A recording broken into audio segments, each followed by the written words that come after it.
Good morning, everyone. So nice to see all of you here today, despite the warm weather. I have to say it's a little cooler in Orange County, where I am reside most of the time, but it's very nice to be here with all of you at Sacramento Betsui. 2 weeks ago, at my first service here, I talked about listening to the Dharma and about the 3 points of we should listen as if it's the first time, we should listen as if it's the last time, and we should always listen with a subjective standpoint that it's for me alone. Today, I'd like to talk about the essence of Shin Buddhism put in a few simple words. And I'd like to share an experience that I had some years ago when I was asked to speak at a symposium in Japan, sponsored by our Honganji, our mother temple. And so I think they wanted to hear from a minister who's serving abroad, and so I was invited to speak about what our temple was doing and what our Buddhist Churches of America was doing. And the other speaker was a very esteemed minister, scholar minister. His name was Professor Tokunaga, and he has the rank of, it's called Kangaku. Kangaku is like the highest scholar priest within our Honganji tradition. And any kind of doctrinal issues, the Kangaku sort of decide or make any decisions on any kind of controversial doctrinal issue. So, I mean, he knows Buddhism forwards and backwards. So it was a little intimidating sitting next to this such an esteemed minister and scholar.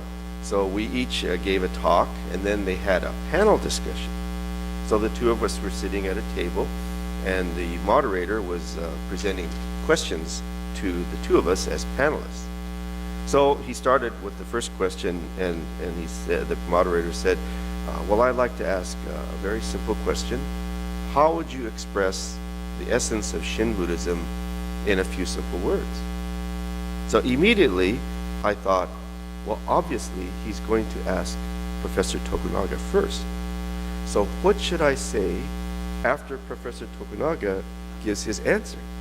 So I'm racking my brain, and I think I'll say something like, oh, I totally agree with what Professor Tokunaga has, how he most beautifully expressed Shin Buddhism. There's no way I could express it any better than that. I totally agree with Professor Tokunaga. So this is going through my mind. And then the moderator says, Reverend Harada, let's hear from you first, how you would express Shin Buddhism in a few simple words. Me first? Oh my gosh, I have to go first before Tokunaga sensei? So it's like being in front of a Zen master. You know, in the Zen tradition, you have to meet in front of your Zen master. If you're in the Rinzai tradition, you have to give your answer to your koan. Koan are like Zen riddles or puzzles. And so you have to go in front of the Zen master, and I understand it's absolutely terrifying to go in front of the Zen master. You have to give your answer. So it was like that kind of situation. How would you express Shin Buddhism in a few simple words? So I just, whatever came from me, I said, well, I think the essence of Shin Buddhism is that it is a teaching that shows us our ego self, and it is a teaching that liberates us from the world of our ego self. So then the moderator said, well, Tokunaga sensei, how would you express Shin Buddhism in a few simple words?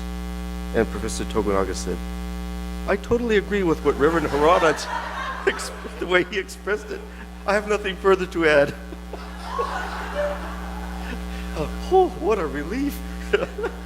I was so glad that I didn't say something that would be not doctrinally correct or anything like that. So I'd like to reflect on that, Shin Buddhism as a path of showing us our ego self, and as a path of liberating us from the troubles and sufferings of our ego self. And I think that 99.9%, maybe even we could say 100% of our problems of life are really the source of it is our ego self. And we don't like to hear that, or we don't like to admit it, or even if we hear it, we go, really? No, maybe some of the time, but not all of the time. But think of every time you've either been hurt, offended, or embarrassed. It's, if you really think about it, it's usually our own ego self that's at the core. So let me just share some of my own, and these are just kind of light examples of seeing one's ego self. Some years ago, I was attending the San Jose temple for a meeting. We had a ministers committee meeting.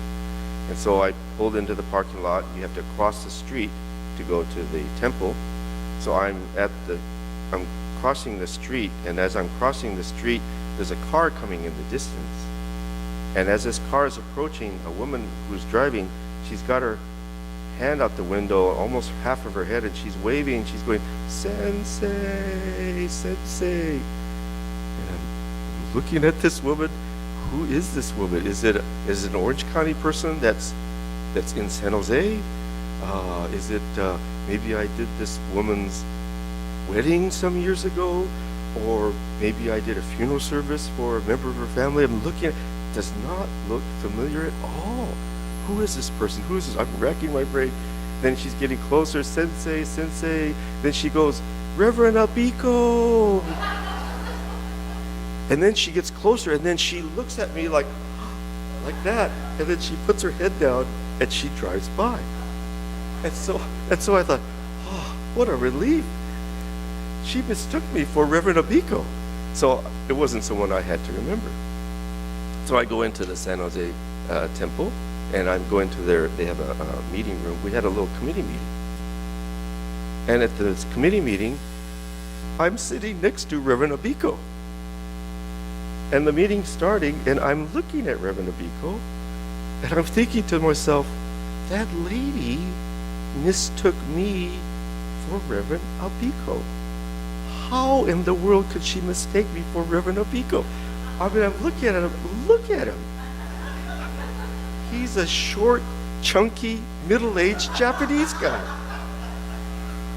How could she mistake me for Reverend Abiko?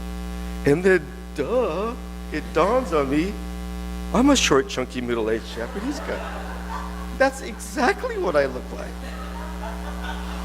And then, is that what I look like? No offense to Reverend Abiko now. But is that what I look like? We encounter our ego all the time. I had another experience. I hadn't seen this woman in many years. I knew her in Japan, and I hadn't seen her in 20 years, maybe more than that. And so I had seen this friend after many years. I have to admit that in 20 years' time, I put on a little bit of weight. I didn't put on a little bit of weight, I put on a lot of weight.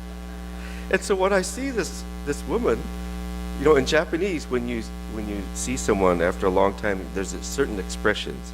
You say, "Osashiburi ne," you know, it's been such a long time. You know, so wonderful to see you. It's been such a long time. So I see this woman. As soon as she sees me, she says in Japanese. I'll say it in Japanese first. She says in Japanese, "Ma futotta ne." She says, "Man, did you get fat?" And this is someone from this Japanese culture. You know, in my mind, the Japanese culture, you have this thing called endyo. You know, even though you want to say something, you don't say what you really want to say. You hold it in, or you soften it up a little bit. But she says, "Man, did you get fat?" And on the outside, I'm laughing, and oh yeah, you know, ministers, we have to eat a lot of Chinese food after the memorial service dinners, and I'm laughing. On the outside, I'm smiling and laughing. Inside, I'm just furious. The nerve of this lady. You don't say something like that to someone after you haven't seen them for years. Wow, did you get fat? I would never say something like that to someone. But after I calmed down and thought about it, she is just saying it like she saw it. She was so shocked. Wow, you know. So we encounter our ego self. Another time, I went into a McDonald's and I just wanted a cup of coffee.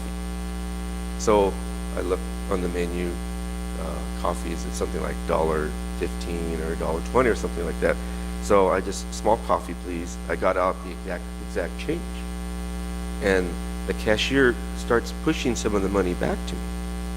I said, well, aren't you undercharging me? She says, no, the senior coffee is only 90 cents. Senior coffee? You think I'm a senior? This is some years ago now. Now I'm happy to get senior citizen discount. Senior coffee? I didn't say that, but well, took my change back. And wow, the nerve of this lady thinks I'm a senior citizen. All of you have you have the huge bazaar coming up. People work so hard preparing all the foods, preparing the things for the sushi. Maybe you've seen this happen, or maybe this has happened to you. You're helping with some kind of, you're cutting the cucumbers. You're cutting the cucumbers, and you're working with other ladies, and the head of the sushi, she comes by and she says, you're not cutting it right. Not that way, this way. And then she just leaves. She doesn't say, oh, ladies, could you cut it this way? No. She just says, you're not cutting it right, this way. And then she walks away. And then you say to your friend that you're cutting cucumbers with, did you hear that lady? Oh, this is how I always cut the cucumbers. Isn't this how you cut your cucumbers? Yeah, that's how I cut my cucumbers. And then you might say something like, well, I've been making sushi for 40 years. This is how I always make the sushi. I cut it this way. Isn't this how you make? Yeah, that's how I make it too. And then what makes that lady think that she knows the proper way to cut cucumbers for the sushi? And you go on and on and on. And then the conversation goes, and then something will come out of your mouth like this. You're cutting it, and you might say, and that lady's husband, he's not even very successful. Like, what? Has nothing to do with cutting the cucumbers, but you're kind of mad, and something else comes out. See, happens all the time. Happens all the time. So when we're hurt or offended, if we could stop and reflect on ourselves just a little bit, we might see that, oh my gosh, it's just me. That person was just saying, well, she's in charge of the sushi and she wants it cut this way, so okay, we'll cut it this way. But we're offended. So the Shin Buddhist way of life, the Shin Buddhist teachings, I think can be looked at as this path that shows us our ego self. So the founder of Shin Buddhism, Shinran Shonin, he is quite unique. He never says, as I said 2 weeks ago, he never says anywhere in his writings that I am enlightened, that I am a Buddha. He never says that. Other great masters, especially Zen masters, they talk about their enlightenment experience. Shinran Shonin never says, I am Buddha, I am enlightened. Instead, he writes things like this. This is one of the things he writes in his poems.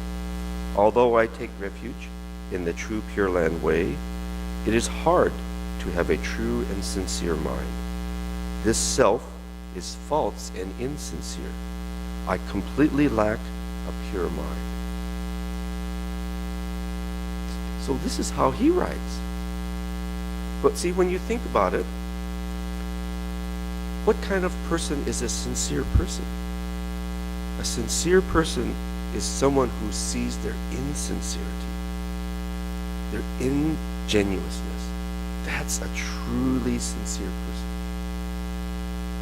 A truly humble person is someone who sees their deep arrogance. And it happens simultaneously. Realizing your arrogance is at the same time becoming humble. Realizing your insincerity is at the same time becoming a truly sincere person. And that's why I think Shinran Shonin's writings, in which he talks about his ego self, that's at the same time affirmation of what goes beyond the ego, the world of Buddha, the heart of Buddha, the light of the Buddha. He's only able to say these things, to see his ego self, because his heart and mind has been illuminated by the world of truth, by the heart of the Buddha, by the light of the Buddha. That's how he's able to see his own small ego self. And that's why he never says that he's the Buddha. And I think I mentioned this before too, but if you're really enlightened, or if you're, well, let's say you make this statement, how could a person make a statement that they are a Buddha or enlightened without having a little tinge of ego there, right? I could say, well, all of you here at Sacramento, yesterday I got enlightened. I'm showing off, trying to say that I'm enlightened, right? So you can't, a really awakened person would never say that. Would never say that. But yet, others would sense it. Other people would say, wow, that person is really a great person. That person is so radiant. That person is so humble, so sincere. But they never go around saying that to people. So that's the Shin Buddhist path. And that's what I think Shin Buddhism has to offer the world today. Someone who never says he's a Buddha or enlightened, but yet when we look at his writings, it really reflects having come to the heart of the teachings. And so what I passed out today, so normally I'd like to have a service message, and then we would move to a classroom and have a cup of coffee and have a little Dharma discussion. But there's a Boy Scout that has an Eagle project. He's refinishing all the classroom doors, doing a lot of hard work for the temple. So we're just going to have our little class now. And so what I passed out was something that I've used before. And this is a translation, English translation from something that I read in a Japanese book. The Japanese book is Kokoro ni Nokoru Bukkyo no Kotoba. So some of the Japanese speaking people here, the original, the Japanese is on the back. See, so you can read the original, the Japanese on the back, if you can read Japanese, and my English translation is on the front. And so this is from an author by the name of Asukai Shoujo Sensei. Kokoro ni Nokoru Bukkyo no Kotoba. So it's just very short sayings. So let me read this. You can follow along. And this is a short saying by a renowned Shin Buddhist minister and professor who passed away in, I think, the 1960s or 1970s. So he writes, suffering in life can lead to awakening. To be the victim of suffering leads to no awakening. See, isn't it interesting expression? Suffering in life can lead to awakening. To be the victim of suffering leads to no awakening. So let's read what this Asukai Sensei writes about this short saying from Soga Ryojin. Soga is his last name. Ryojin is his first name. So this is Japanese style. Last name first, first name last. Soga Ryojin, okay. Sometimes in conversations with temple members, they say the following: Sensei, since your job is to serve the Buddha, you don't have any problems, do you? My response is, are you crazy? I might have more problems than you. In reality, from our life as individuals to our life in seeking the Dharma, in sharing the Dharma, in the affairs of our religious organization, to matters of our country and the world, problems in life abound. In the search for the way, problems are inevitable. However, there is a huge difference if we say that I am a victim of problems, or if we say I am suffering unfairly because it has been caused by others, or to say things like, that guy causes me all kinds of suffering, or to say, because things are that way, it's causing me all kinds of problems. This kind of perspective leads to no progress on the spiritual path. See, let me read that again. This kind of perspective leads to no progress on the spiritual path. It has nothing to do with the problems of life that are involved in seeking the way. As a whole, problems are okay to have, but to say that I am a victim of problems is something that we do not accept or receive into our life. And 2 weeks ago in our study class, I talked about how Buddhism is this shift of perspective. Even a little shift of perspective changes our total view of life. So we all have problems. Everyone has problems. There is no one that doesn't have problems in life. Some of our problems are little, some of our problems are huge. Sometimes little problems, if they don't get resolved, build up to becoming huge problems. So he is saying there's a difference between having problems and letting those problems be the spiritual sort of koan of your life, the spiritual question that leads you to a deeper understanding. There's a difference between that and saying that I am a victim of my suffering. Oh, my suffering is all caused by my husband or my wife. They caused me so much trouble. Or my mother-in-law. You know, I had a nice mother-in-law. I had nothing to say about oh, my mother-in-law, or my 16-year-old teenage son or daughter. Oh, they're driving me crazy. Or my boss, or that guy at work, or if you're the boss, oh, that employee that's driving me crazy. It's always, we're always the victim. We always look at our suffering as we are the victim of our suffering. But here he says, no, we don't have that kind of attitude towards our suffering. We embrace our suffering. We embrace our suffering. And we let our problems of life become like the fertilizer with which a beautiful flower can bloom. So that shift in perspective is what is important in the Buddhist tradition. Instead of being the victim, now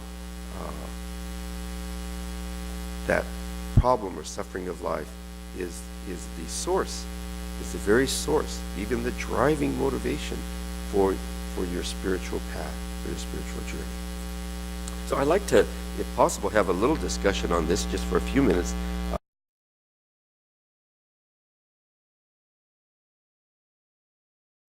And your name was Francisco. Thank you, Francisco. Yeah, excellent question. So,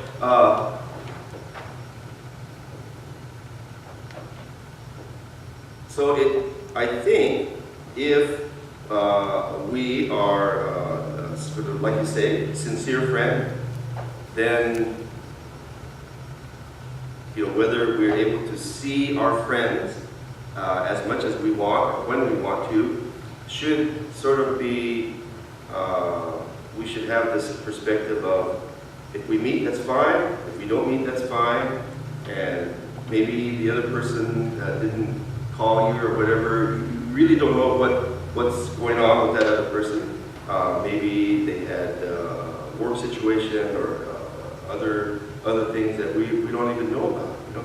But right away we think, well, gee, I'm kind of offended because, gosh, I called and this friend doesn't want to get together, but we don't know what other circumstances might be going on. So I think as a friend, we just be patient. And then when they do say, let's get together, then all the more it's very special. So I would say that if it's a friend, unless it's a romantic sort of a connection, then maybe it's a little different story because, gee, you think you have a friend. Just friends. Right. So, yeah, that's, sometimes we're hurt, maybe we feel left out, and so maybe we realize, yeah, that's a little bit of my ego, but maybe at the same time, it's a way to think, well, if I'm a true friend, then I shouldn't let this bother me, and I can still be a friend to this person whenever he or she wants to get together. Anyone maybe have another similar experience or words of wisdom to share? Oh yes, Stuart. I would just say that you never know what's going on in somebody else's life. Right. And they may have reasons Right. that you're totally unaware of, may not be related to you or anything else, right? Yeah. And so it's hard. I mean, you look at it from your perspective, from Right. your ego. That's right. You don't understand what they're going through. Yeah. It might be something totally unrelated to you. Right. But Jesus telling me, Yeah. I went out to this place. Remember we went the other day? Yeah. I went out with Mary. Oh. I went out with Oh, I So see. she I don't, see. she's Yeah. not all right. Yeah. You know, she's still doing her own things, but Yeah. without me. Right. I see. You know? Yeah. But I understand. Yeah. I understand. This is what I understand. So, as a good person, and as somebody who wants to follow Buddhist, I just have to see Yeah. and be there for her whatever she wants Yeah. to be. And I don't have to take that as a poor little me. Yeah. I stop putting myself in Right. a position that, Uh, is poor little me, poor little me, poor Yeah, little me. yeah. That would teach me that yeah. nothing is permanent. You Yeah. know, maybe the person made it. That's true. But I will be there for her. You know. Yeah. That's true. That way I should. Yeah. And then But I sometimes never call her. just get some new friends. And sometimes I can experience makes us think, oh my gosh, I did that same thing to such and such friend, Yes, you know? I You did. know? But we don't realize I that. did. We don't realize until that experience makes us Yeah. realize. So when they call you, Yeah. I see that other ideas. Oh, Yeah. he just comes to my mind a few seconds ago. Yeah. You know, maybe she's Right. getting me. Yeah. Yes, and your name was Emily. Okay, Emily. Yeah.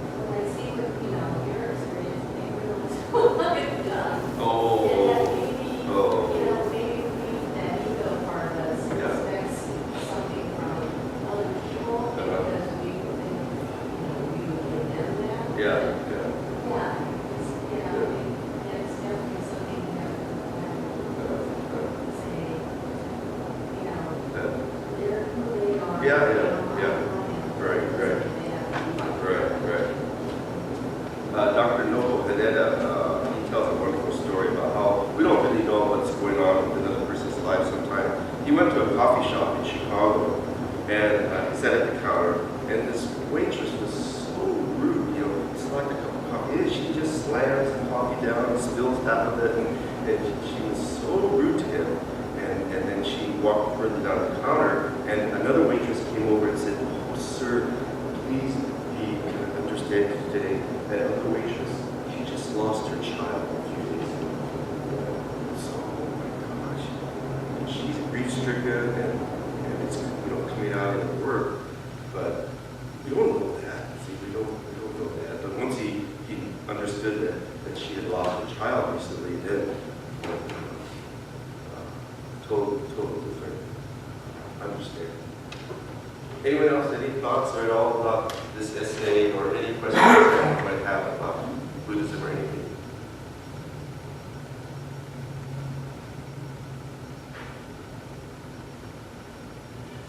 Okay, well, this is kind of fun to have a little discussion too, as well as one way to a Dharma message. So I'd like to thank all of you for attending today. And actually, I'll be back next Sunday. I'll be back next Sunday for the Sunday service here on 4th of July weekend. Whoever can attend. We'll just close with Gosh Show.